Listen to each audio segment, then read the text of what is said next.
Tom, thank you very much. Super Tuesday is presented by Progressive. It continues right here in Vanderbilt, and I imagine there'll be a few insurance calls given the terrible ice storm that this area has been dealing with since Saturday, paralyzing the community. Over 100,000 still without power, including the Vanderbilt head coach who has slept in his office the last 2 nights. This is the SEC on ESPN, and Vanderbilt welcomes the Kentucky Wildcats, and as usual, an entire Big Blue Nation crowd has showed up.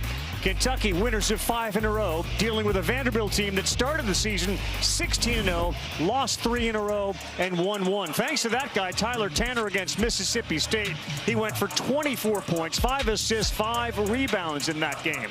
Who's the key to Kentucky? That guy right there, Oweh, the SEC Player of the Year in the preseason, beginning to play a lot more like that. The definition of a double-digit scorer. 56 games in his Kentucky career. Jimmy, 53 of those, he's had 10 or more points. That is Jimmy Dykes. I'm Carl Ravitch. Alyssa Lang will join us shortly.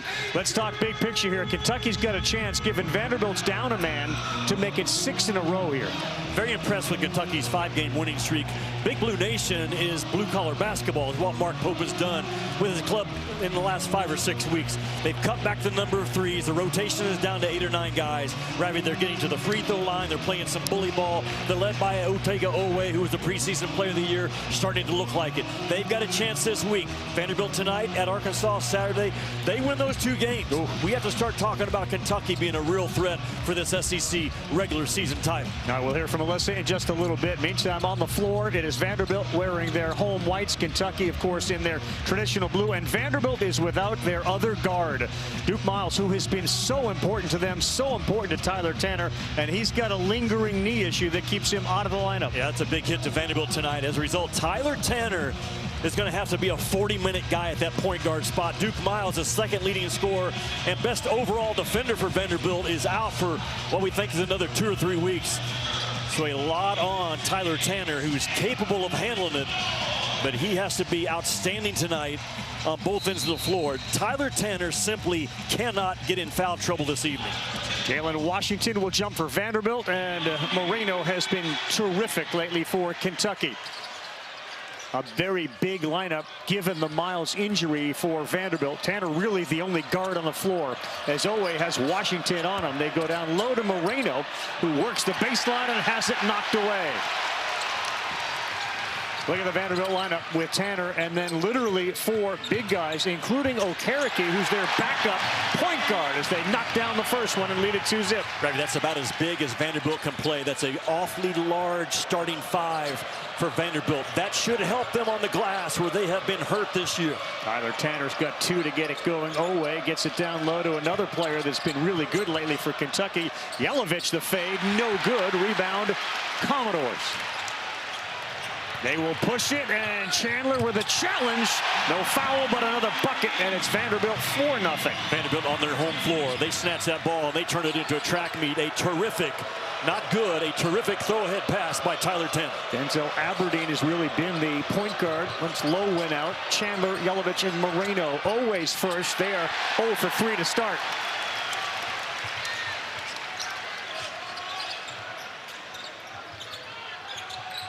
Tanner bumped once, long 3, too strong. Chandler comes in to clean it up. Rev, you're going to see zoom action out of Kentucky tonight. Triggered by Moreno, 24 in blue, starting to play kind of like Amari Williams did last year. You'll see some horns action, some high ball screens out of the Wildcats. Chandler's first one, short, a rebound. Another one goes to Vanderbilt. So far, the guys in white gang rebounding to start this game. Tanner, nice little pass inside. There is contact, no call. And Moreno picks up the block. He gets about 2 a game.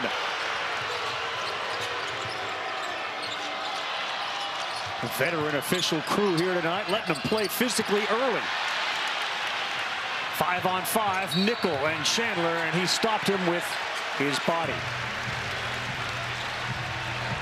Well, Ravi, you mentioned Vanderbilt being without Duke Miles tonight, dealing with that nagging knee injury. I talked to Tyler Nickel earlier today about how that impacts this team. He said, well, everybody else has to be ultra aggressive because of the physicality that Duke brings on both sides of the floor. He said, we're at a point in the season where it's a next man up mentality anyway, but he believes that's one of the greatest strengths of this team. It's depth, not only from its freshmen, but to its upperclassmen. Everyone's playing confident in the amount of talent they have. Is really a thin margin on this team, according to Tyler. Alyssa, thanks, and welcome to our Tuesday night Super Tuesday crew. Made more super by having you on it as Oweh picks up the steal. By the way, Miles is coming off a game in which he played 28 minutes in that Mississippi tilt and had 7 steals. But unable to go tonight. Chandler a pull-up. He worked on that shot a lot this morning.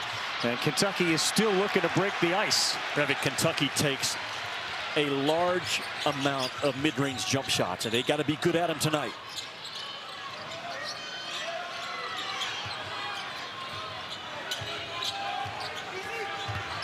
Oh, Nickel, difficult pull-up, finds the bottom.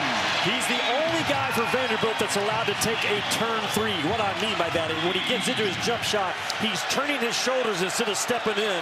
There's a reason why. He's the 4th best three-point shooter in the country.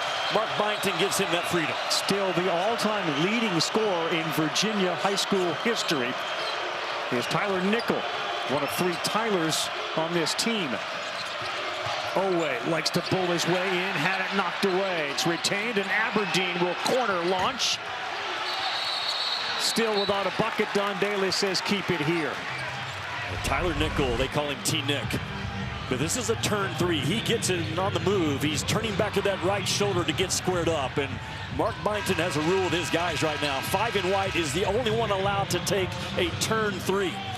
If we get an offensive rebound and kick it out and you're straight on, let it fly. But this is the 4th best three-point shooter in the country. A tough physical screener as well. Well, I talked to Tyler for quite a while today, guys. I asked him where he got his long range from. He said his mom, both of his parents played basketball growing up. He said his mom played basketball before there was a three-point line in the women's game. She used to get made fun of for pulling up so deep despite there not being a three-point line. So she said, yeah. He said definitely got that from mom. She was so far ahead of the curve, she created the curve. Yeah, she did. Well, he can really rip it as good as anybody in the country. You talk about a gravity offensive player in terms of the defense is attracted to this guy. He opens up those drive gaps for Tyler Tanner better than anybody else. My goodness, Jimmy, is there a lid on the rim here? Yeah, they missed their first 7 field goals, and now Aberdeen misses the free throw.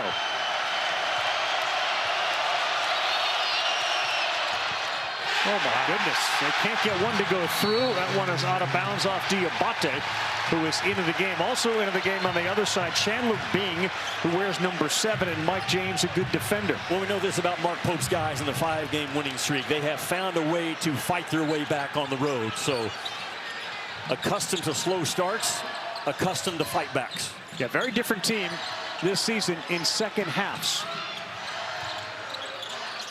Got him. Yeah, Bing had it, lost it. And here comes Kentucky, and they have numbers. 4 on 2. Chandler drives, and it was knocked away. Bington didn't think there was a foul, but it's called by Don Daly.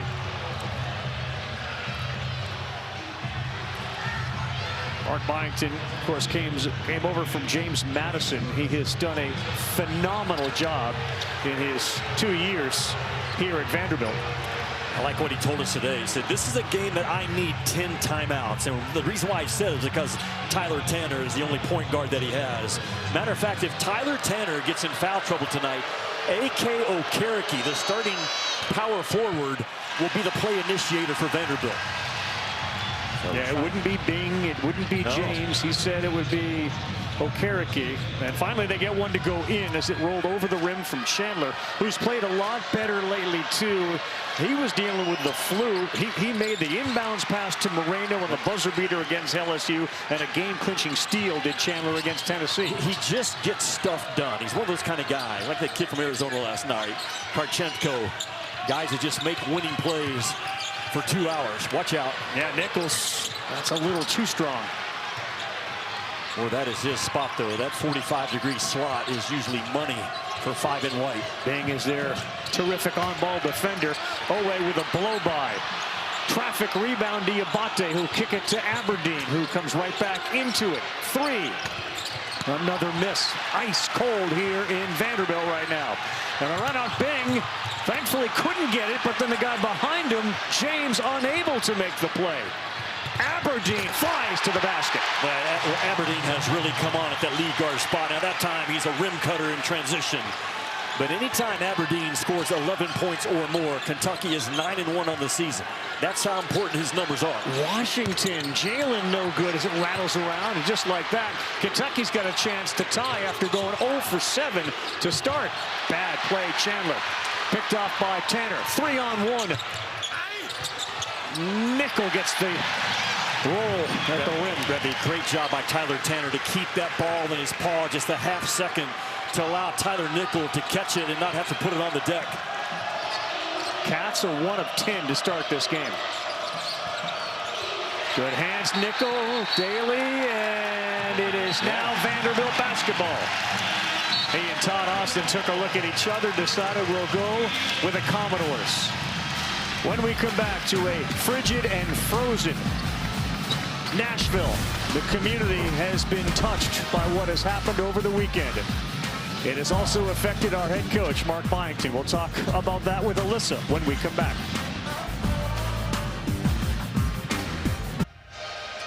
Welcome back to Nashville, Tennessee, where snow and ice has coated Nashville and the surrounding areas. It's been a wintry mix everywhere you drive, and over 100,000 without power here in the Nashville area. That includes Vanderbilt head coach Mark Bington, who told us that since Saturday, he's had an air mattress blown up in his office and has been sleeping here in the facility because his house has been about 30, 40 degrees. He's been one of those without power as well. He gave us a tour of that makeshift bedroom today, guys, and I will say, I think that office may be bigger than the first studio apartment I lived in out of college, I will say. Yeah, I would say, yeah, many more people have not had apartments the size of that. You're right. No doubt. What he tells us, he had 46 text messages from people reminding him to leave his faucets dripping at his home.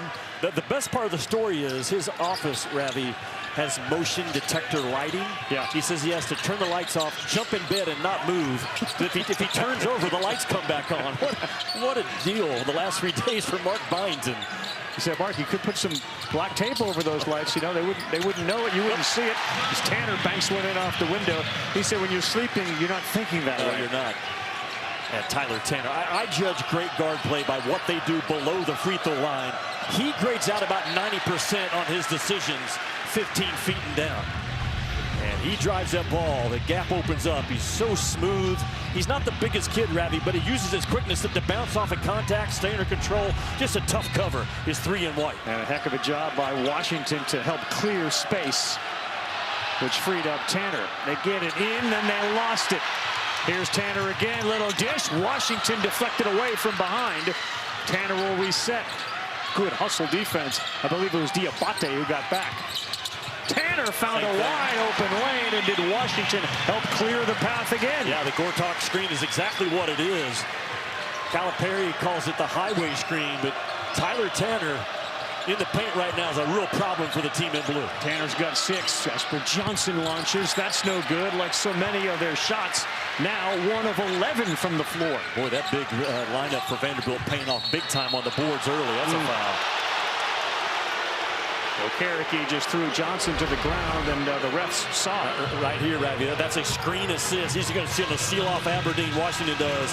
And Tyler Tanner with the highway opening up, no traffic involved at all. He is so good with either paw, Tyler Tanner. But those screen assists on the inside, Vanderbilt, they chart screen assists and cut assists. Hard cuts, attract defenders, open up gaps. Give me the other Tylers into the game. Tyler Harris now for Vanderbilt. He's out there guarding Aberdeen. Johnson had it knocked away. Tanner's going to pick up 2 more points. And yes, he can dunk. He's got 8. Wow, the nicest guy on the planet is how Mark Bington describes Tyler Tanner. There's over 8 billion people on the planet. That's nice. That's really nice. And so is that play.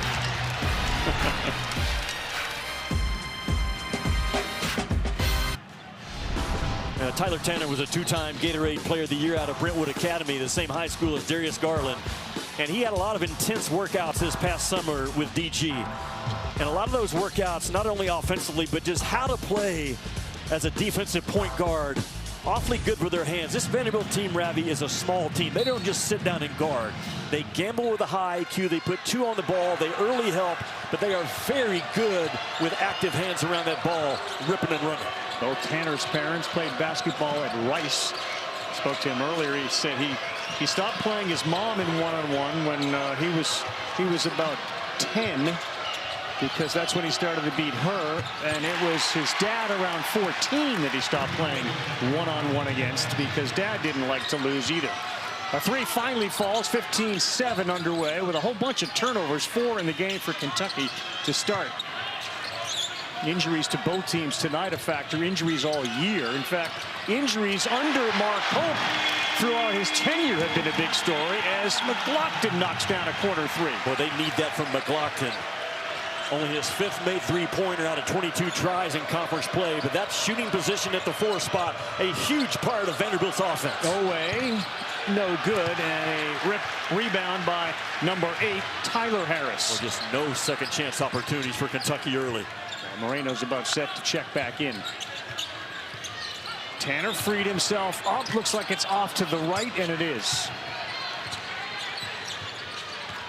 Trent Noah also joining Moreno at the scorer's table. Nickel getting set to check back in for the Commodores.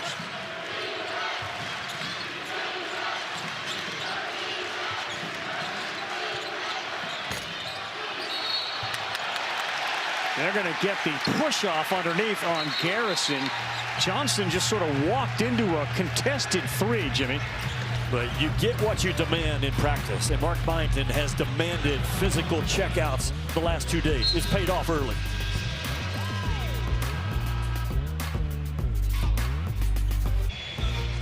ESPN's exclusive presentation of college basketball is presented by Progressive Insurance. Bundle home and auto and save. Visit progressive.com. Fast start for Tyler Tanner. He's got 8. He's leading Kentucky 8-7. The key for him, he's got 10 more points, where Mark Pope's team is just 2 of 14, Jimmy. Ravi, the last time you and I were in Nashville with Kentucky, it was the beatdown that Gonzaga put on him. And back then, Kentucky was taking 27, 28 three-point shots a game. Well, in their 5-game winning streak, that number has dropped down to only about 21 three-point shots a game.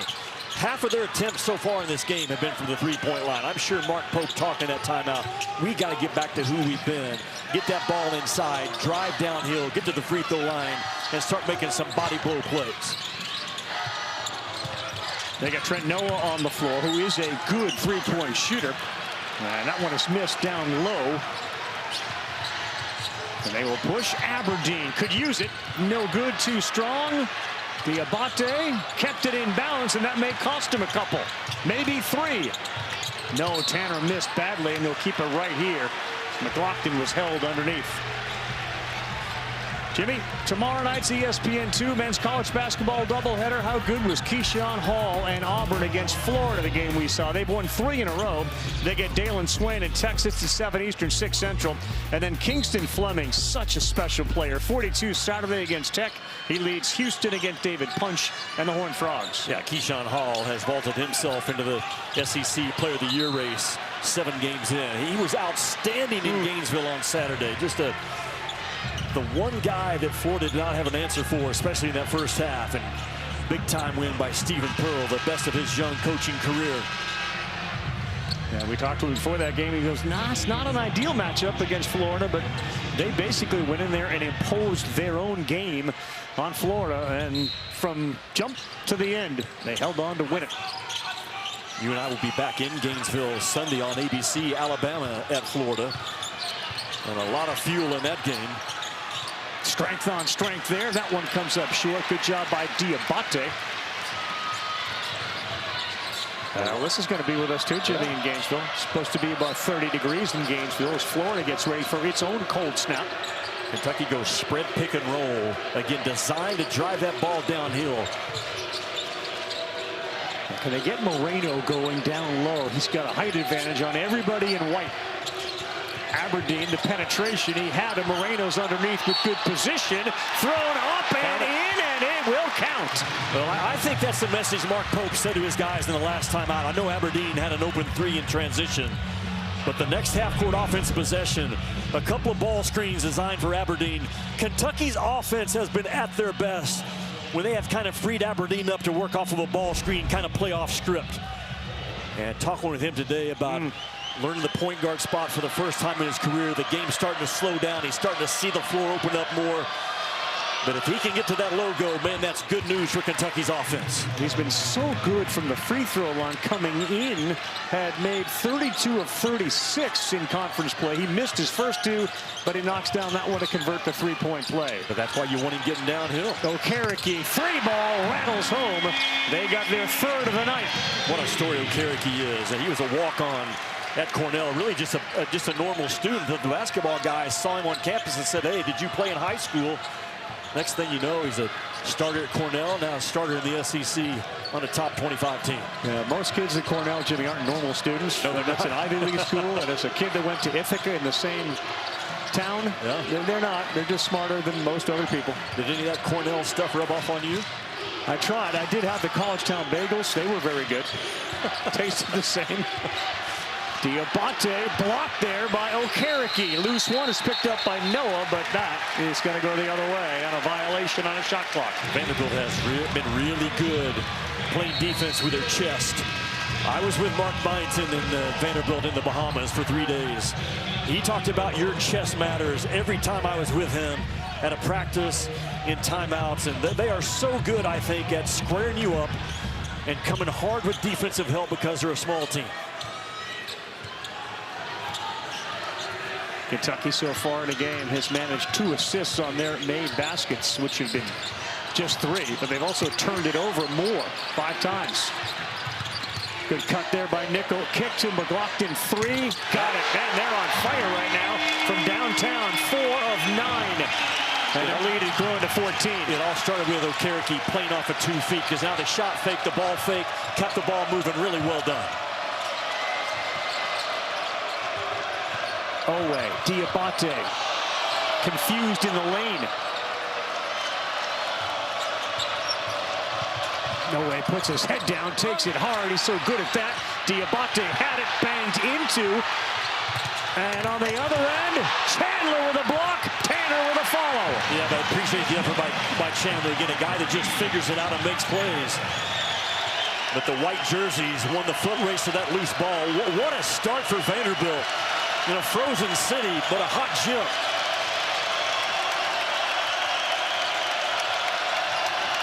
Give and go to Chandler. That's another layup missed. Noah, good three-point shooter. He's off to the right, and it will stay here. Looks like they're going to get the foul on A.K. Okereke for Vanderbilt. Vanderbilt can get you chasing, not guarding. Watch Okereke right here. He plays off at 2 feet. Shot fake, ball fake, boom, finds that second cutter. The second cutter grabs paint as well. McLaughlin was the exit cut to the far corner. Man, that is really good Vanderbilt offense. I think Mark Bington is as good as there is in this league. Moving pieces, finding an advantage, attacking a weak defender. He sees the game at a whole nother level. You know, Bington said about his team, and he brought 3 guys back. He brought Tanner back, he brought McLaughlin back, and he brought Nickel back.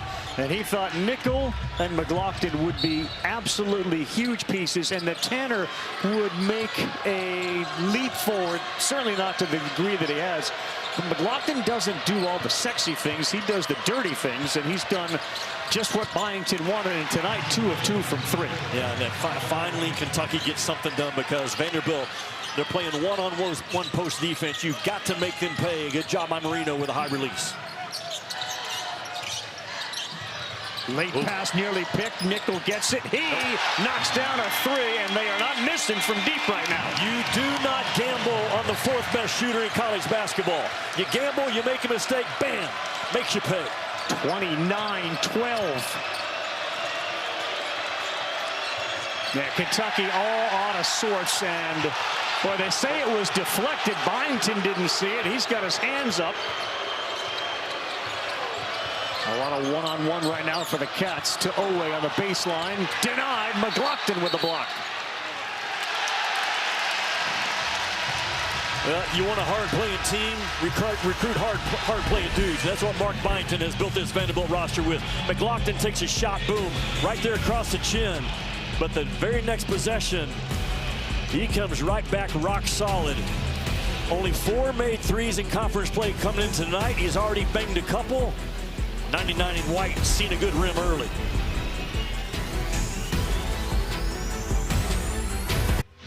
Jimmy, his senior year of high school, this was a football player, Devin McLaughlin. He had 83 catches, 16 touchdowns. You can see he can absorb a blow. He said, I had the best hands in Georgia. His uncle Chester, of course, played the NFL for 13 years. He chose basketball at 18. Ravi, he actually came to Vanderbilt for a football visit, but on the drive home, I think he broke the news to his parents. Look, my first love is basketball. Yeah.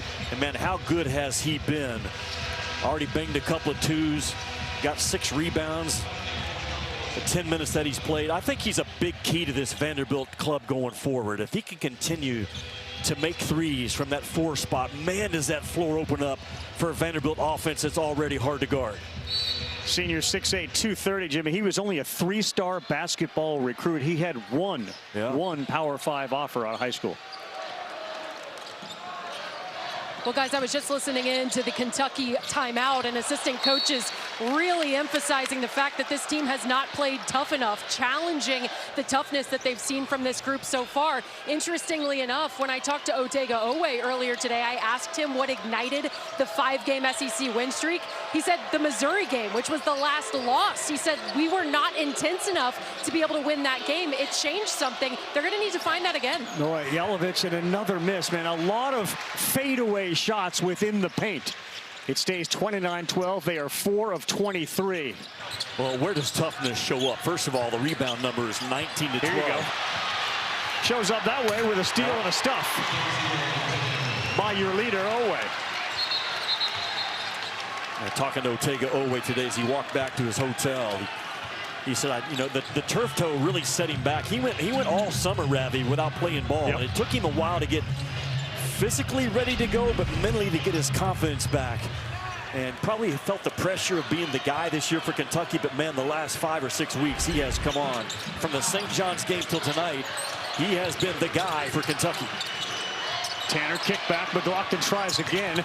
And that one is off. Moreno goes up in traffic. We're going to keep it here. It looks like the foul from Austin is going to be called against Jelavic, the sophomore out of Croatia for Kentucky. That's his first. Dioubate goes to the scorer's table, and it looks like Jelavic is coming out. Maybe Mark Pope's patience for certain plays is running really thin. Look at that game Sunday. LeBaron Philon right there in that conversation for SEC Player of the Year. Chandler, Houck, both from Florida in that conversation. Keyshawn Hall, Darius Acuff, another big game tonight on the road for Arkansas. Yeah, Tanner, high one off the window, no good. Washington is there. That's no good. Look at McLaughlin go get it. And finally, here comes Oweh ahead of the field, and back-to-back flushes for Oweh. Yeah, he was even with the field when he caught it, but bam, what a burst in separation speed. And Big Blue Nation starting to make a little noise now in Memorial Coliseum. You're going to need that breakaway speed. You're a thoroughbred in Lexington.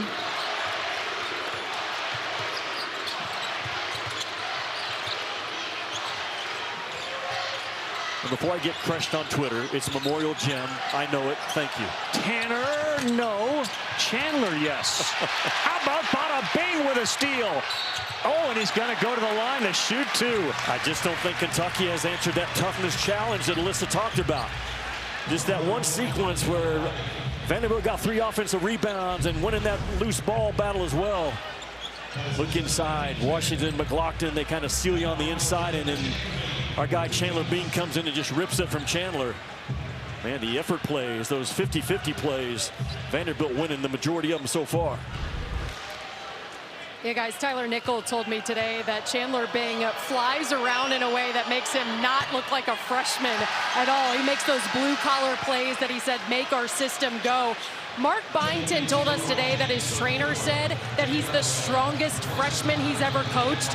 I asked Nickel what kind of numbers he's putting up in the weight room. He said he's benching 275 for reps. I mean, I know Jimmy Dykes does that on a Tuesday, but 275 for reps when you just turned 18 in June is pretty impressive. Yeah, he is strong as an ox, this kid is, and got a great future. Has a body rat. He could be an all-SEC defender someday. Thrown into major minutes tonight with Vanderbilt playing with a short bench. Certain freshmen look like freshmen with the baby face and the baby body. Not him. He is an Atlanta tough kid from day one.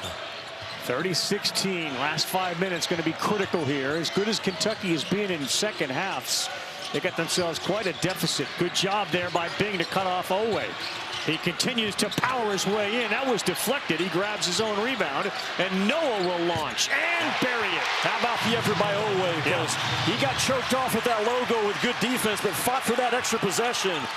And Noah with a clean step-in three off the O glass. It feels like the opportunity for anybody in Kentucky blue tonight is there as they get it down low, and an authoritative flush comes off the just put in Leverett. Well, Leverett just rolled off clean, and Kentucky had no blue jersey tagging that middle ball screen roll. Leverett's about the only guy that can match some of the height for Kentucky. He battles Moreno, and he's going to pick up his foul as he reached in there. Jaden Leverett is 6 feet 11 inches tall. Ravi, that's a double drag up top, and the back guy Leverett is the second guy that bails out of it early. And Kentucky just gets confused and lets him roll clean. Moreno comes in late. That's a big body, man, for a freshman. That's a tough cover up top. Normally you see that double drag in a transition game. Vanderbilt uses it in their half-court offense 2 or 3 times per half. And Moreno didn't come close there on that free throw. They have struggled at the line. They have struggled from 3.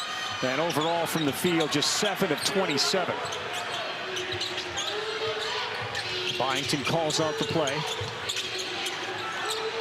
McLaughlin is wide open and knocks down another one. What a first half for Devin McLaughlin, his 3rd three. He has been so good at those violent cuts to the corner. Not getting stuck inside where he normally plays. Finding freedom on that backside. Oh boy, another turnover, and here comes the Commodores again. A few of them peel off for that 3. Bada bing! Chandler, being the freshman, knocks down another one. And the Commodores are having their way with the Cats. They have made half of their 14 threes. 7 of them have found the bottom. McLaughlin has nearly half. He's got 3. Coming into the game, he had really struggled. You can understand not guarding him. And Bing doesn't play much. They are all finding the twine for Vanderbilt tonight. Commodores anchored down early against the Cats. Yeah, to Seth's point, I mean, all the numbers, all the tough numbers are favoring Vanderbilt, whether it's the rebounds, 23-14, 16 points in the paint to 10, and yet they've made all of their threes as well, Jimmy. It's not just game to game for Kentucky. It's been half to half. Yeah. And they're going to have to come back again in the second half like they've done at Tennessee, at LSU a couple of weeks ago. Yeah, the rebounding numbers I love in this game because Mark Bington told his guys today, I'm starting the biggest lineup I can put on the floor. This is a no-excuse game when that ball gets on that glass. Aberdeen was looking to draw contact. He didn't, and as a result, another turnover.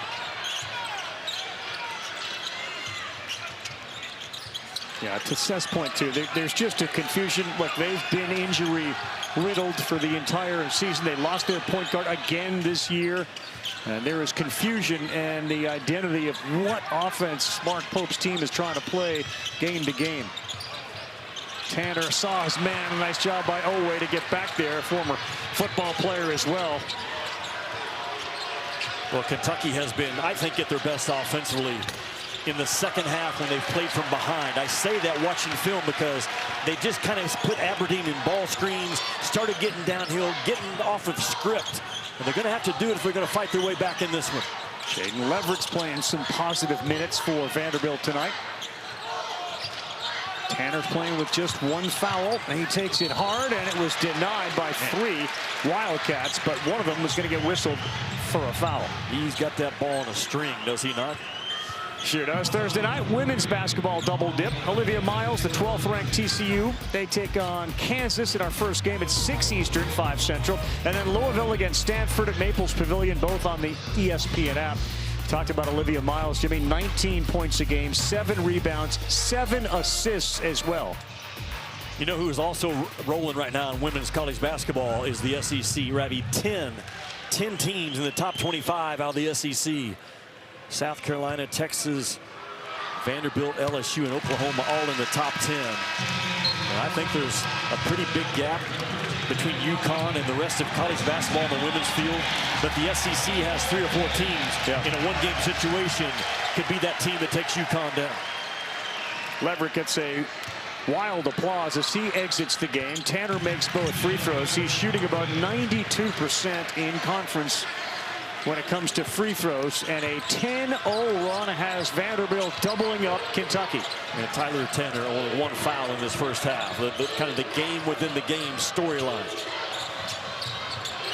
Watch out. Yeah, McLaughlin fell down. Dioubate went to the basket when he saw that, and Mo Dioubate, the transfer, is going to go and shoot too. He, of course, played at Alabama. And since he's come back, he's averaged 11.5 and 7.5. Well, Kentucky was confused offensively when we saw them against Gonzaga. They had no identity what was going on at that point. But Ravi, since then, so think about this. Kentucky's free throw rate when they played Gonzaga was number 313 in the country. Okay, their free throw rate now is 136. So they have changed. They have kind of morphed within the season of getting away from spraying those threes from Mark Pope, which is what he has at his core, adjusting to his personnel. They've been driving the ball. They've been getting to the free throw line. They've been making tough twos. It just hasn't happened so far in this game tonight, but that's who they have to be going forward in conference play. Dioubate missed the first one. And he missed the second. Moreno had it, lost it. Daly says it'll stay with Kentucky. There's been a lot of that as we watch this game. Balls in and out of hands of Wildcat players. Vanderbilt knocking the ball away and then running the other way. Each team has committed 7 turnovers as Pope continues to call the play from the sideline in this very unique gym where both teams have their benches on their respective end lines. Well, as a head coach, you can get, 45 feet away from your bench and you get isolated on an island. So the feedback from your bench, like on these situations, a lot of times you just cut off. Leverett back into the game. He bangs with Moreno. Noah cutting Dioubate. Trapped underneath. Frees up Chandler. Another one off. Boy, what a horrendous shooting performance in this first half. 2 of 11 from deep. 7 of 30 in the game. 7 of 30.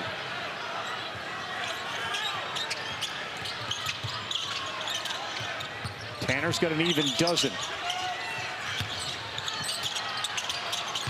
Boy, they're cutting everywhere, and Bing will once again go to the free throw line. How active and how much has Chandler Bing fit into this thing for Vanderbilt with both Miles out, and they're waiting on getting another key backcourt player back. Well, Frankie Collins not available tonight as well for Vanderbilt, but Ravi, on that possession, you've got 2 guys that grab the paint. They play off at 2 feet. They keep the ball moving. And finally off that second paint touch, boom, here comes Bing on that hard, vicious cut to the rim. So many good things in this Vanderbilt offense that you got to deal with defensively. And we'll see if Bington will put his man Tanner back in, or with a minute 23 and a 21-point lead and 1 foul, we wait till the second half. Yeah, no doubt. 1 of 2 for Chandler Bing, who is averaging just 2 points this season in a game. He's got 5 tonight, and he's getting some minutes. Number 7 in white. I mean, even if Kentucky scores the last 3 or 4 points in this half with Tanner on the bench, you got Tanner with only 1 foul, which is more important. Yep. Aberdeen shook Bing there. He kind of looks at him as they head back. A little smirk on his face. He may go with Tanner here and getting back in. Yeah, just to make sure we don't have a turnover to close out this first half. Good job. Took him out defensively, saved a foul, back in, keep us clean offensively.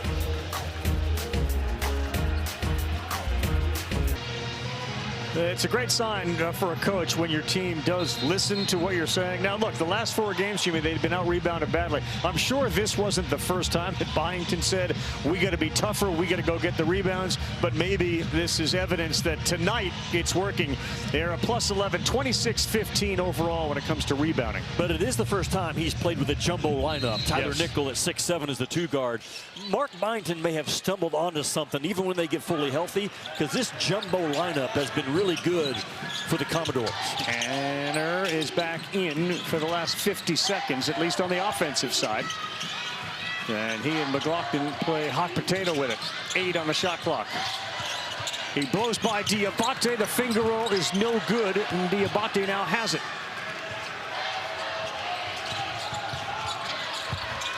And the finger roll goes in. That is Oweh. Good job by Mark Bington to slow the inbounds pass, making sure that they get the last shot.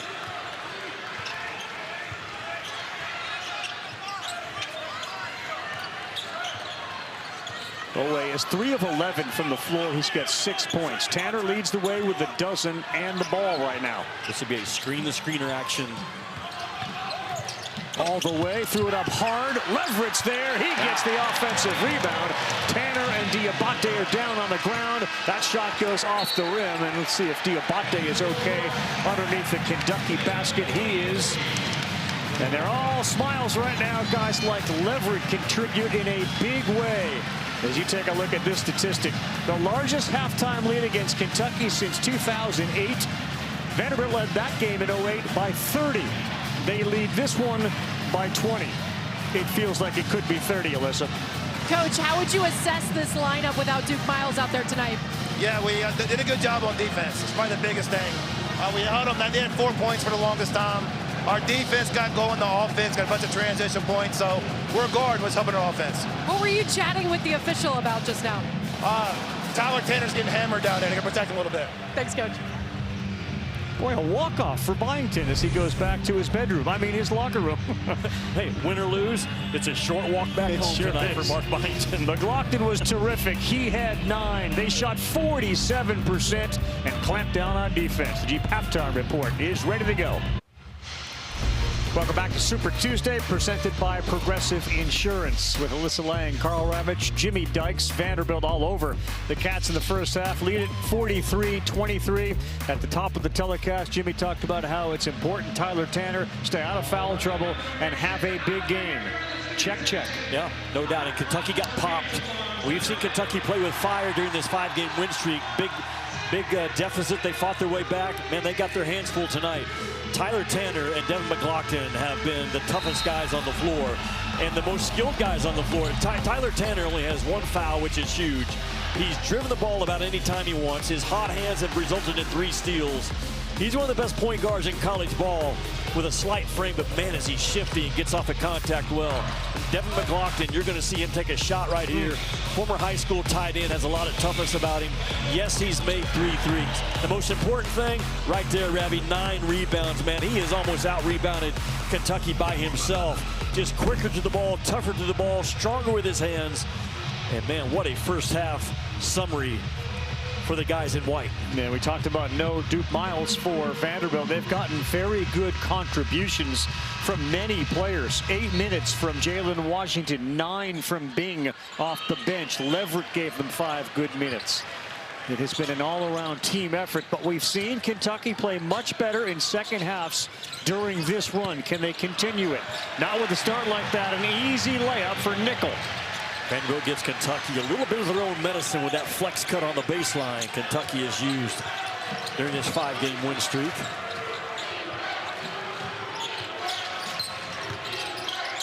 Aberdeen spins free, no good, and the poor shooting continues, but a whistle underneath. Well, let's say you had a chance to see Mark Pope. Yeah, Ravi, I walked out of the locker room with him, and he was noticeably frustrated with how that first half went. I asked him what the message was to his group in the locker room. He said, we have a lot to work on, every facet of the game. Now, when you look at this Kentucky team, the heartbeat for so many games has been Oweh. He had a quiet first half, but as Mark Pope told us earlier today, as Otega goes, we go. If Otega can get into a rhythm here, maybe they can cut into this big deficit. All right, Alyssa, thank you. And again, welcome to the Super Tuesday team. 3 of 11 for Oweh in the first. He was 0 of 2 from deep. Washington picked up his 3rd foul for Vanderbilt. Moreno was kind of a non-factor with 2 points. There's another turnover. Tanner, Aberdeen, that's a foul. And he will shoot 2 free throws, which by the standards of Tyler Tanner are 2 points. And how good are his hands, Tyler Tanner? I'll ask him my own question. They are outstanding. He just ate up that zoom action that Kentucky was trying to throw at Vanderbilt. And he is smart, he's tough. Just a great personality. Talking to him earlier today, he's got a dog named Jet that's part pit bull, part lab. Told me he's never had a real job. Basketball's his full-time job. His first car was a 2014 Dodge Charger. He has upgraded since then, by the way. There's that blown up the zoom action. His first concert, I know you're going to like this, SZA. Yes. Yeah. Yeah. You spell SZA for us? S-Z-A. Attaboy. His first scholarship offer was to Hampton. He didn't have a lot of scholarship offers come out of Brentwood Academy, but Jerry Stackhouse saw something in him, and Mark Bington said, I got to have you, and I got the job. And good find by Bington. Oweh the drive. He lost the ball on the way up, but he did pick up the foul. And just to pay off Tanner, too, Jimmy, and just how far he has come in a year. He hadn't had to travel very far. Brentwood was one of those areas. It's about 20 minutes away from here that was just hammered by this terrible ice storm, and so many without power still. But look at the jump that he has made. And again, back to what Bington said about the 3 guys coming back. He thought that Tanner would take a significant leap this year.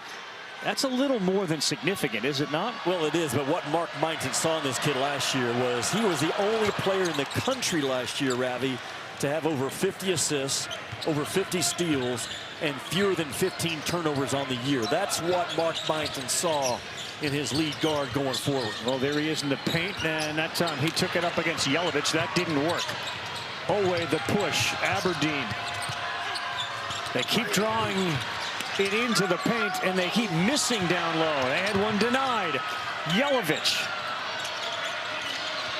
Oweh needed it so badly. Well, if Kentucky's going to fight their way back in, it's going to be the combination of Oweh and Aberdeen. Aberdeen's been the guy in those comeback out of that middle ball screen and just go make a plays, which then frees up Oweh as well. Tanner, 14 points, 4 rebounds, 4 assists. There's a whistle down low. Don Daly calls Colin Chandler with a foul. So 14, 4, and 4 off a game in which he went 24, 5, and 5. Talking about Tanner, he did that against Mississippi State. He had 1 turnover in that game. He's got 2 in this one. He's a small kid, but contact doesn't bother him. He bounces off of contact and keeps his balance as well as any small guard I've seen in a while. Okereke down on the ground, and Jelavic goes over the top of him. Well, why do you think Jelavic did that, Jimmy? Okereke was down on the ground, and he went directly over his back, created a whole bunch of contact, and drew a foul against a guy on the ground with the ball. You know, some coaches would call it maybe fake hustle. You know, you're trying to get your engine going. You're trying to get into the game. Watch it. He is so physical. Nickel, that's short though. Again, that difficult fadeaway. So many guys end up coming up short with that shot. Well, Kentucky needs a good 2 or 3 minute stretch right here. A good bullet pass in there. Chandler fakes the 3. Too high. Moreno was there. It's going to stay here. They may have gotten Okereke from behind. That's a good job by Moreno to help force the action. And as good as Vanderbilt was on the glass in the first half, plus 11, they're going to have to get that fight right back. Because what you don't want is to allow Kentucky to start getting some second chance putbacks. They had none in the first half. And Mark Pope just scratching and clawing for anything right now that can get into team some momentum. Vanderbilt's largest lead in this game was 24 points. Kentucky has never led in this game. They worked on that play during their shoot-around. It pays off. They get it to Oweh underneath. That's a really good call by Mark Pope away from his bench. Using Oweh as a back-to-the-basket guy, just utilizing his size advantage. Just like that, Jimmy, Otega Oweh's up to 12 points. Tanner denied from behind. Oh, boy. Oweh feels like he took that ball right off his hands, and Owen Shore pretty emphatically says he got him on the arm.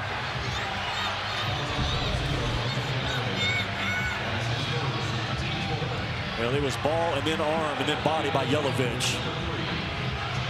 There's the block, but you got to protect that shooter when they're airborne. And not a popular call, I'm sure, for Big Blue Nation, but the right call. Man, is this kid, you give him a double gap, it's impossible to keep him out of the paint. A single gap is almost impossible. 4 of 4 tonight from the free throw line. And wouldn't you know it, he goes too strong with that one.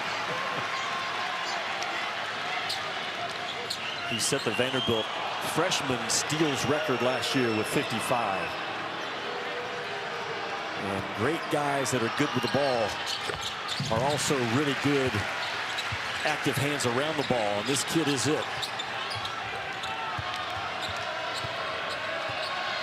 Tanner was just a 3-star recruit, as you mentioned, out of high school.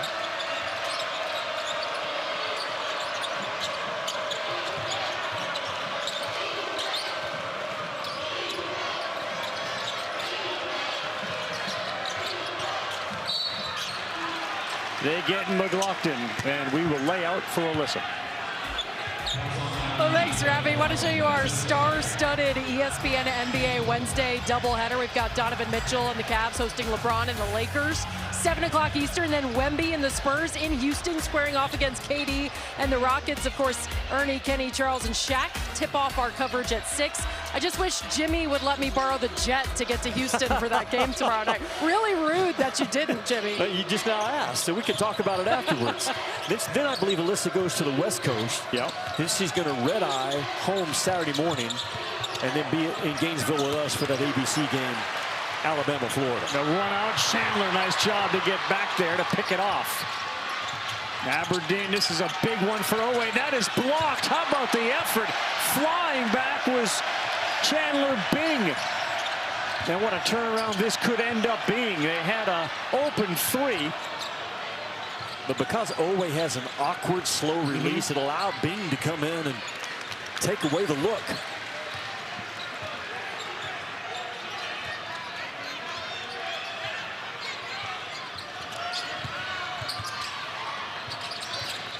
Bing. Oops. Air Bing. That's okay. He had a heck of a defensive play on the other end. But watch Oweh, Ravi. He sticks the ball out and then up. And just that little extra movement allowed Bing to come in from behind. Appreciate the Valentine that Bing played with, though, to not give up on it.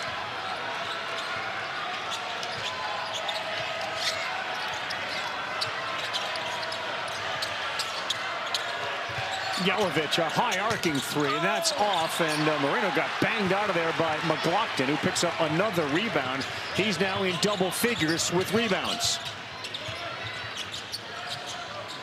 Nickel can literally shoot it comfortably from anywhere over the half-court line. So can McLaughlin today. That one is just short. Look at the offensive rebound by Okereke. Here's Nickel. That's too strong. Vanderbilt cold shooting in this half, just 1 of 6. Now what a pass by Aberdeen. That is a very difficult pass that he made look easy. And appreciate Jelavic to get out in front of the defense. And Kentucky just trying, man, to get some momentum into this first immediate time. More stops, Jimmy. They got a chance here. Got it down to 17. It was once 24. We've seen him do it at LSU. We've seen him do it at Tennessee. Watch out. He finished it. He fooled Jelavic, got him to fall back on his heels, and then Tanner knocks down another 3. He's got 18 in the game. That is a bad man for only weighing about 165 pounds. Oweh pushed off with his left hand, then threw it up off the iron. Man, they take a lot of tough twos, Kentucky. Bing. He will draw the foul on Moreno, and the aggressive Vanderbilt Commodores have got Kentucky talking to themselves. Jimmy mentioned it. Down 20, 14:35 to go. We've seen comebacks from the Cats all season long. Is there another one in them?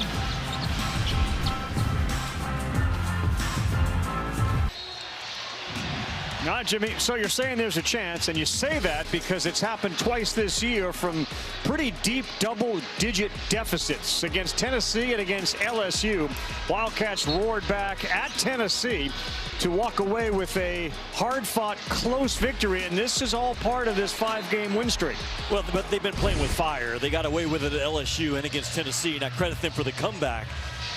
But you don't want to work from double digits on the road in this league very often, and there they are again. They are getting nothing tonight. Kentucky out of Jelavic, Moreno, Colin Chandler 0 for 4. It's been Ortega, Oweh, and Aberdeen have been the heavy shot takers.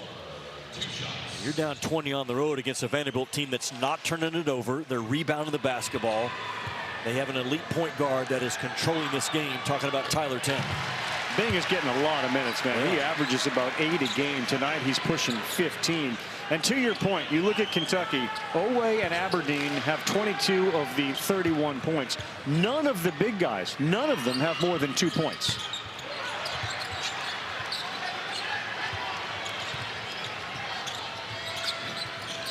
Now Mark Pope, like a kid in high school, kind of turning that lock on their locker, trying to get the right combination to open the thing up. Now has Garrison on the floor with Dioubate, Aberdeen, Oweh, and Noah. Aberdeen through traffic up off the window.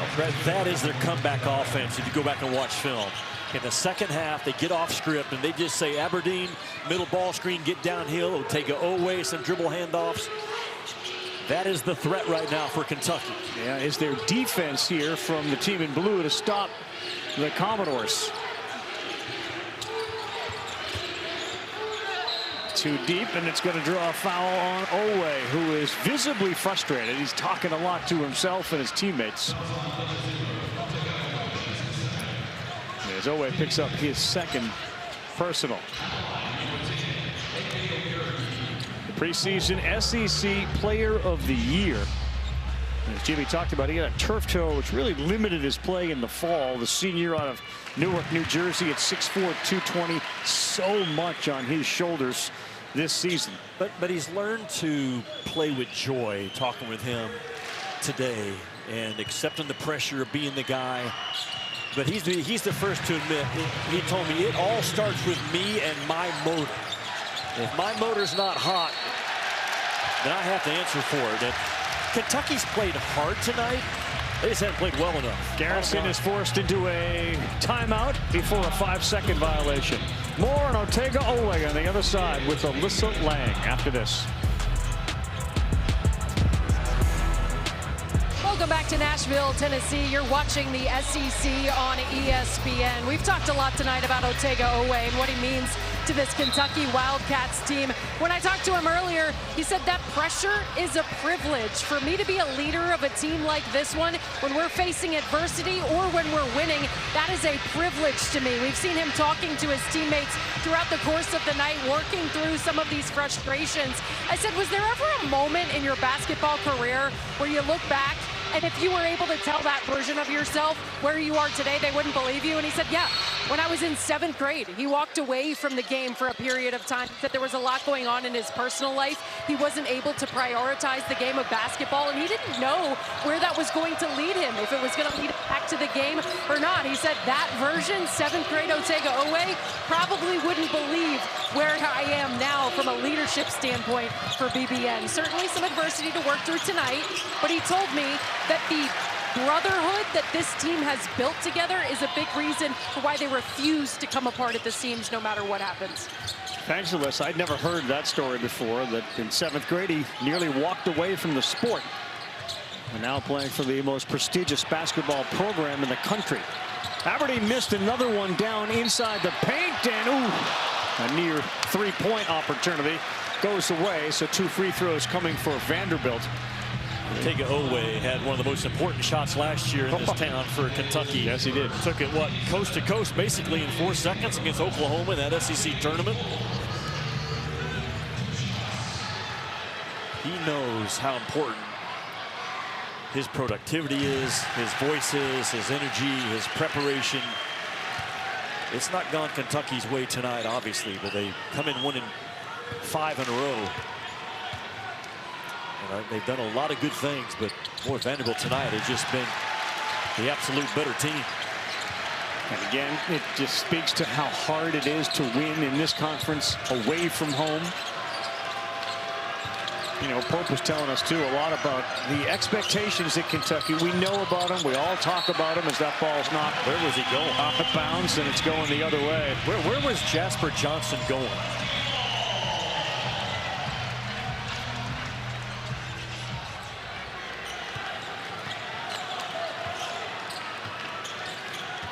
Ravik, one of the great skills in life you can have is just the ability to figure it out.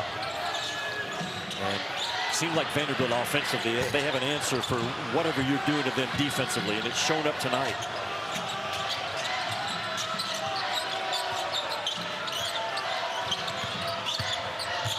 Trying one more time in the paint. That time Aberdeen got rocked. It looked like they're going to call that one on Tyler Harris. 56-33 men's hoop. One more time, 8:30 Eastern time, and now Vanderbilt's going to be forced to go on the road. They'll take on Coach Beard's Ole Miss Rebels. Ole Miss then will go to Tennessee on Tuesday for a game against Rick Barnes' Volunteers. Volunteers in action tomorrow. Another win tonight for Alabama. Jimmy, that Alabama-Florida game on Sunday is shaping up to be a good one. They got Reitzel back. He hit 7 threes tonight for the Tide. If Alabama gets healthy and Charles Bediako wins in court and continues to play, Alabama has the highest ceiling in this league, I believe. They got dudes, they got guards, they got big wings. Bediako has changed them defensively from what we've seen so far. A huge story developing in Tuscaloosa. Yeah, he's altered the conversation in college basketball as Charles Bediako coming back to play college basketball after the 3-year absence. Ravi, I think that story is great for college basketball. The reason why I say it, it's going to cause change. The Bediako case right now is going to cause change in college basketball. Whether it's going to give power back to the NCAA in some form or fashion, they get large and get aggressive and draw a line in the sand and say enough is enough. James denied there. Dioubate, the whistle blows as it heads out of bounds. And if that scenario doesn't happen, where the NCAA gets some power back behind them, and attorneys that aren't afraid to be sued and say, hey, you're part of the NCAA, our constitutions, our bylaws, our rules is what you volunteered to be under as a member of this NCAA. But this kid is going to give them something that Alabama does not have. That is an elite defender.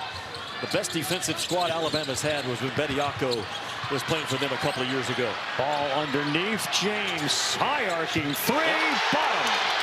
You don't get recruited to Vanderbilt unless you can shoot that basketball. Putting the Bediako story to bed for tonight. He had 14 points and 6 rebounds in a 90-64 win over Missouri. This one is trending even more one-sided with Vanderbilt opening up a 59-33 lead. They got hands that are hot. Tanner, nickel. Denied from behind. Great hustle that time by Dioubate. Well, Vanderbilt now starting to sit really heavy on those elbows, understanding the comeback offense for Kentucky has been Aberdeen in the middle third of the floor, getting downhill. Spread, pick and roll, expect that heavy help as well right now.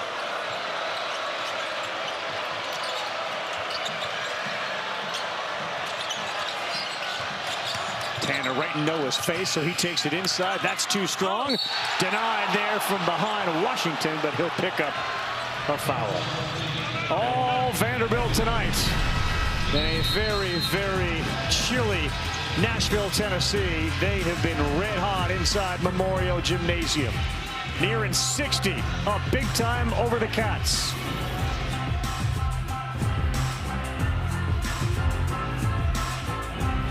The minute standings in this conference, A&M 6-1, no midweek game. Arkansas got a tight win today. Florida 5-2. They'll play tomorrow night against South Carolina, and then that massive game coming up on Sunday against Alabama. Todd Golden had an opinion about Bediako going back to Alabama. He was aware of what he was giving up by declaring to go to the draft. He stayed in past the date. That has always been, if you stay in and you sign a contract, you're done. You know, so I think this is a slippery slope. You're going to play them a week from Sunday. Is it a distraction? We're going to beat him anyways. Like that? If he plays, we'll beat him anyways. Well, he's going to play. He was a big contributor tonight. But to Jimmy's point, you believe that this is going to eventually affect change. What that change is going to be, whether it's some congressional input, is it going to be the conferences deciding we're going to go on our own, or is it going to be collectively bargained with each sports sort of entity? Basketball, you know, golf, baseball, football, how will it work? Well, the National Collegiate Athletic Association has bylaws and guidelines and rules, and teams volunteer to be a part of it. And just because you don't like the rule doesn't mean you get to change the rule. There's a process to go about it. I don't fault Nate Oates or Charles Bediako at all by testing the system right now and putting it in the hands of the courts. The issue is how we got there, and what's the NCAA now going to do? They have started to fight back a little bit, trying to get the local judge to be pulled off the case. Yeah. But Ravi, I just think this is a major moment for college sports, what we do with the Charles Bediako situation. If we don't see a change and the NCAA doesn't get some type of power back in to enforce their own rules, I could see where 5 years from now, if not sooner, the Power Four, the Power Five, however you want to shape it, they say, you know what, we've had enough. We're going to break off and do our own deal. We're going to get our own rules, have our own tournaments, have our own college football playoffs. That discussion, I think, is taking place right now behind some closed doors. But I think this is a real pivotal moment for the NCAA to draw a line and say, go ahead, take us to court. We're not going to back away anymore. Our rules are our rules. And Mark Pope was the one that made the point last week that the NCAA, the one thing they are still in charge of is that NCAA tournament. And if they feel like you played an ineligible player by their standards, it would be a major statement to say Alabama. But they haven't really declared those guys ineligible. They're allowing them to play. I think that's the NCAA has declared him ineligible. But they're allowing them to play. They're not saying you can't play. It's the games you win won't count. They haven't said that. I don't think you can go back in hindsight and say, you know what? I know he played 4 games. Yeah. They don't count. You should really. And by the way, Kentucky continues their nightmarish game where Oweh had the ball inbounds and walked out of bounds. It's such an unusual first-time situation. I don't think you can take anything off the table right now, but there's so much talk, and deservedly so, which I think is good for where we need to be. We have to have a point where change is made, and I think we're there. Alabama, like other schools, just playing by the rules that have been allowed. Absolutely, they've been allowed. Yeah. I think it goes the way of collective bargaining, and I think we all have to collectively change what we define as college sports. These are not college sports anymore. These are paid professional athletes. That's what they are. And eventually, professionals have collectively bargained agreements. This is not the college sport that you played when you were playing college basketball. In a perfect world, I think that's the answer. I don't think we ever get there. I don't know why the players would go for collective bargaining right now when they have 90% of the power, but we'll see. What's not changing is Vanderbilt dominating in this basketball game. Yeah. Well, they have been so good on both ends, have they not? They have, and it just has led to so many questions for Kentucky moving forward. Without Lowe, their point guard, they don't have a true point guard, and it's been evidenced tonight. You know, Aberdeen is out there, and he's getting used to that position as Tanner throws one up and misses. So they have just lost every 50-50 ball. There's another example of one tonight. A fadeaway for Nickel. That one no good. And Moreno takes it down. The big men also. It's not just the point guards or the guard play. The big men for Kentucky have been manhandled. Yeah, they've done nothing in this game. 3 from Oweh. Well, it's a Vanderbilt team that got off to a 16-0 start. And then they met Texas at the wrong time. Came home against, you and I were here for just a 15-round fight with Florida. Went to Arkansas a little tired. Got knocked out of the building early there, but they have found their way back in a get-right game against Mississippi State, and now tonight against Big Blue. Moreno was in a mismatch with Tanner, who tried to go by him, and Moreno will pick up the foul. The upcoming schedule for Vanderbilt: Ole Miss on the road, always difficult. Oklahoma lost again. They are 1-7 in the conference this year. Auburn and Texas, Jimmy, given we've seen them at their best, I think, or at least close to their best. And when they are both playing at their best, they are really formidable. They can beat anybody in this league. Yeah. Texas A&M is the surprise, and Buckyball down there in Aggie land, they actually have the best defensive efficiency numbers in this league through 7 games. And Florida, the second best defensive team. Kentucky coming in tonight was number 3. That's going to change, but that constant pressure from Texas A&M is unique. It's working. It's hard to handle. They wear you down, and they are going to be right there in this SEC regular season race for the next 5 weeks.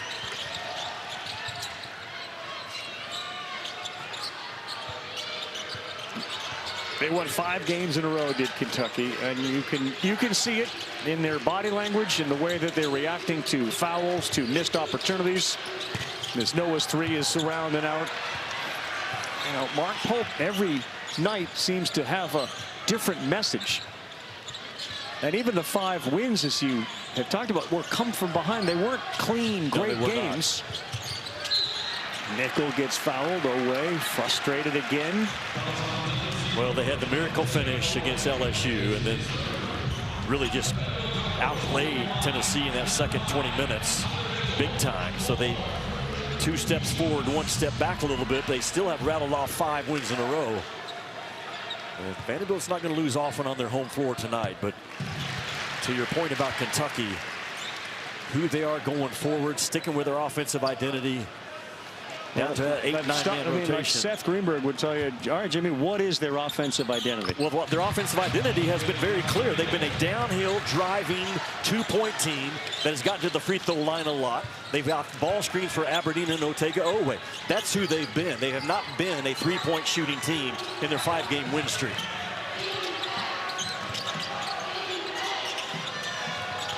It took them a while to get to that point. Yeah. Right there, that's who Kentucky has been in SEC play.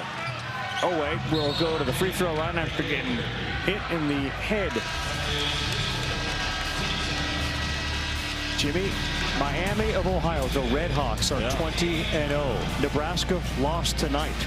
Are the Red Hawks ready to fall by the wayside, or can they stay unbeaten? It's a close one. You'll get an update when we come back. Unbeatens. Every night, Jimmy, you just never know what's going to happen in this sport.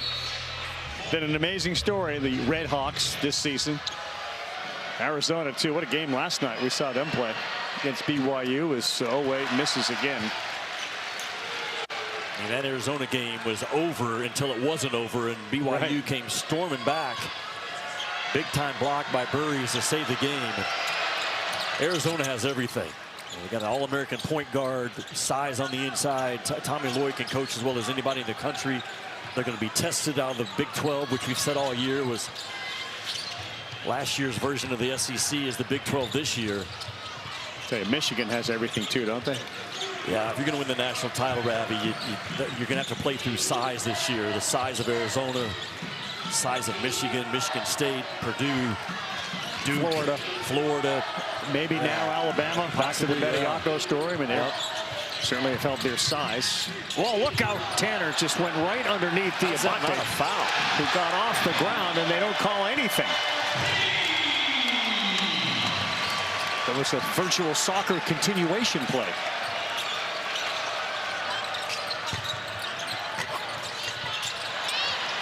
Boy, and that was a game of Plinko. And that ball went off the rim twice, the backboard then rattling in. It's been about a 20 to 25 point lead virtually all game for Vanderbilt once they built that lead. I mean, Tyler Tanner's been out, what, all of 30 seconds in this game? And Nickel got hit, and his strength there is able to get it up and in. He is such a physical three-point shooter, Tyler Tanner, all up 225 pounds. But he's got that shot fake that you got to respect, and he sells it really well. But he is a powerful driver off the shot fake. At that time, he didn't even shot fake. It's just a rip, a pass and a rip. He gets his shoulders into Brandon Garrison and wins a collision at the rim. Well, you guys gave me a little bit of grief earlier because I spent about 15 minutes talking with Tyler Nickel, getting his whole life story. So I'm going to get every single story in that we talked about. It was 30. It could have been. What a great young man, honestly. He told me a story that when he was 10 years old, he told his dad that he was going to be an NBA player one day. And Dad, being a very responsible parent, said, okay, son, I believe in you, but let's not put all your eggs in one basket. Let's make sure we're well-rounded. We explore some other things. I said, what does Dad say now at this point in your career? And he started laughing. He said, Dad says, all right, yeah, you told me. You told me so when you were 10 years old. I have a feeling that Tyler Nickel's career could be as long as he wants it to be with how he's played this season. Well, the NBA, of course, loves shooters, and Nickel is just that. He and Bington used to joke about being the highest scorer ever in Virginia high school history, and then Bington said today, I think by his second year, he had more points than I ever had. He outscored him by almost 1,000 points. They both played Virginia high school basketball, but even to this day, Nickel is still the leading scorer in that state. I've had several conversations with NBA scouts about this league, but Tyler Nickel's name comes up because he's, watch out, 6'7", 225. He's a physical screener, which the NBA loves for a legit shooter. He's got NBA range, shoots it with ease, and he's a tough, tough kid. Well, his defense there may have impacted the shot from Jesper Johnson as it goes out of bounds. I guess given his ability to shoot, and let's just use Tennessee the last couple of years as an example with Connect and Lanier. The volume shooting, you'd like to, part of you wants to, because you want to see him be more of a volume shooter. Yeah. Maybe not in this offense, but that's what you're used to with college shooters. Well, if you can rip it, you can rip it. And this guy can do it every night, 45, 46% in the college game. But you come out early if you're an NBA scout and you watch Tyler Nickel shoot from NBA distance. He shoots it with ease. He's got great leg strength, which equates to normally that shot moving on to the next level.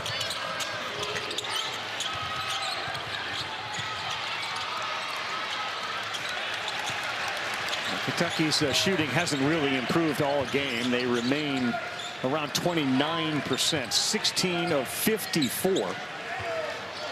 We don't talk about Vanderbilt's defense enough. Again, they're not the largest team, so they are very active with their hands. They put two people on any type of a drive. They'll get after those ball screens. They'll trap you on the side. They are the aggressor on the defensive end. Okereke, that is one of those where he turned into the three, and that is exactly what Bington said. I don't want to see that too often. There's only one guy that has a license to do it, and it's Tyler Nickel. And Mark Bington is telling him that again right now. No turn threes. No turn threes. 3, Michigan, though, yes, ends the Husker streak. No more unbeaten for Nebraska. Weird one, man. Bill Belichick was not voted into Canton his first time around. What in the world? That is illogical. And it feels personal for, I think it was about 11 different voters who said, yeah, he didn't talk to the media enough or whatever it was. That dude's credentials scream. They yell into your ear. Hall of Fame. They'll try to explain it on SportsCenter as to why it didn't happen on his first crack. They can try all they want. Yeah. Yeah. That's been Kentucky's strength, I guess, over the last 5 games. Oweh and Aberdeen putting pressure on that rim, getting downhill. Offensive glass comes into play, but not tonight. 10 o'clock here, 11 o'clock in the East, 72-46. All Commodores as we head towards the 4-minute break.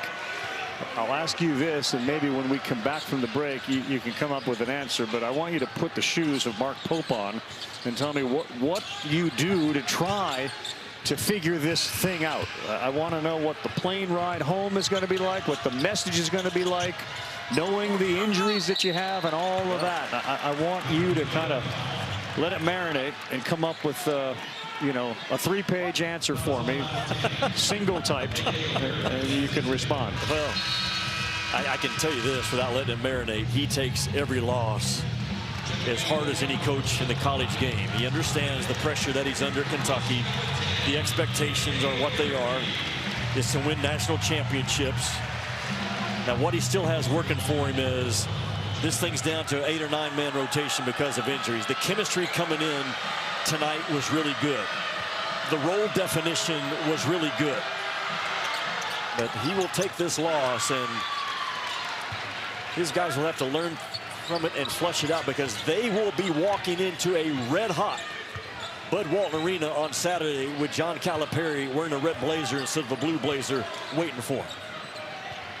Arkansas was pushed against Oklahoma tonight, but another tremendous job by Acuff. Carried them to another win. A lot of folks think when they're right, Arkansas's got a chance to go as deep as a Calipari team has gone in a long time. Ravi, this will be a year that freshmen will be in that starting lineup, I think, in the Final Four. There's too many good ones on those high-level teams. It's been a while since we talked about that, but that's how good this freshman class is. Jalen Washington picked up his 5th foul. Okereke also has fouled out of the game. The Arkansas, and then of course on ABC on Sunday at 1, Florida and Alabama.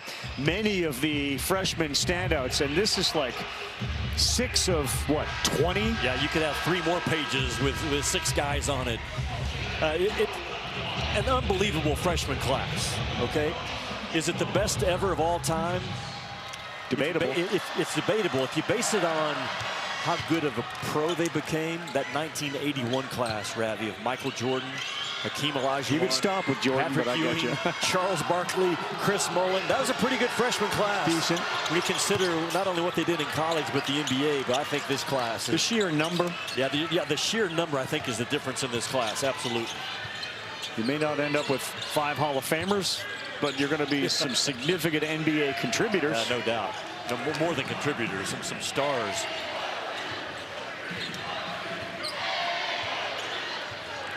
Oweh does get to 20. He's 7 of 19 in the game. Really the only bright spot for the Wildcats in what has been a lopsided, one-sided game, as Nichols knocks in his 6th field goal of the game, now up to 17 points. Kentucky goes zone, and Tyler Nickel becomes the point guard up top. He's so physical and strong, just fights his way to that logo tough 2.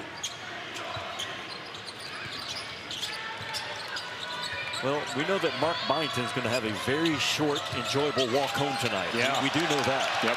And there's Nickel, who did the amazing. He blocked the shot, got the ball, fired it off Chandler, and it'll be Vanderbilt basketball. I love Tyler Nickel. Well, there is a chance, guys, that Coach Mark Byington beats Kentucky by 20+ and then walks back to his office and sleeps on an air mattress tonight. I mean, he's not exempt from the power outage happening here in the Nashville area. There he is showing us his setup in his office. He actually also had the power outage map pulled up on his computer when we walked in. So yeah. I have a feeling he's going to be checking that. I don't know, maybe he just crashes at the office anyway, because it's a pretty late night here at Memorial. Yeah, I thought it was interesting. He has a real heart for this Nashville community. To Alyssa's point, he's actually got it running full time on his computer, constantly checking on not only his power, but where Nashville is overall. An area of the country that got hit as hard as any area of the country. But a great turnout, kind of a relief for the city of Nashville tonight to come here to watch Vanderbilt. Yeah, no doubt. And still, I mean, they had about 250,000 without power at one point. They're still in the 100,000 area as far as folks without power. And we know that the linemen and women are working their butts off to try to get power restored as quickly and as safely as possible, as the crowd here shows their appreciation for the Commodore basketball team tonight. How about in Vanderbilt, Ravi? They come in down a starter and a key backup in Frankie Collins. Mark Byington has 1 guard to play with tonight, and they run Kentucky out of the building.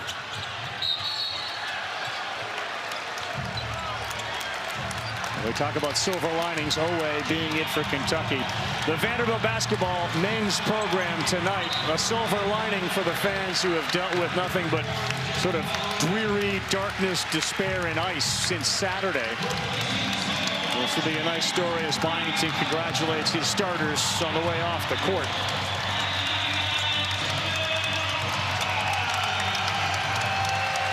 I'll say this, the hardships that Bington is dealing with the power outage. The office that he goes into is arguably one of the nicest college basketball offices I've ever seen. He looks out on Vanderbilt's football stadium. And man, there are windows forever, and it is a beautiful spot. And what Vanderbilt sports have become has been a major story in this year for colleges. Yeah, their football team, a terrific season. Shea Ralph with the women's basketball's got it rolling. Mark Bington does. Tim Corbin, your buddy in baseball, is going to be right there in the hunt again.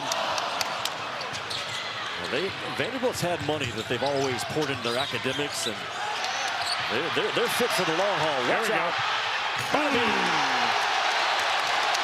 Did you go with Bada Bing? Yes, you did. He deserves it.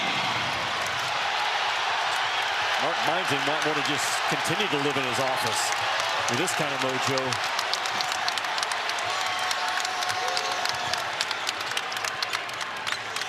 $11 points in 26 minutes for Bing tonight. And this crowd wants anybody who doesn't get a lot of time to put one in. Like Leverett. This has been a punishing loss for Kentucky in virtually every single way. And it's also been a message sent back by Vanderbilt. Yeah, I know we lost 3 in a row, but don't count us out quite yet. Mark Bington has stumbled on to a jumbo lineup that worked to perfection. Yep. And when he gets Duke Miles and Frankie Collins back, he's got a second offense and a second lineup he can go to. 2 seconds, 1 second. It'll be the largest margin of victory over Kentucky since 2008. That was a 41-point. And they are now 18-3, which is their best start since 1973-74. Bington's boys are for real, especially at home. And good for the city of Nashville that is dealing with a lot of stuff right now in their personal lives. Good for them. 2 Tylers, Tanner and Nickel, combined for 38 points. They each have 19. For Alyssa Lang and Jimmy Dice, I'm Carl Ravitch. Thanks for watching, everybody. 80-55 the final.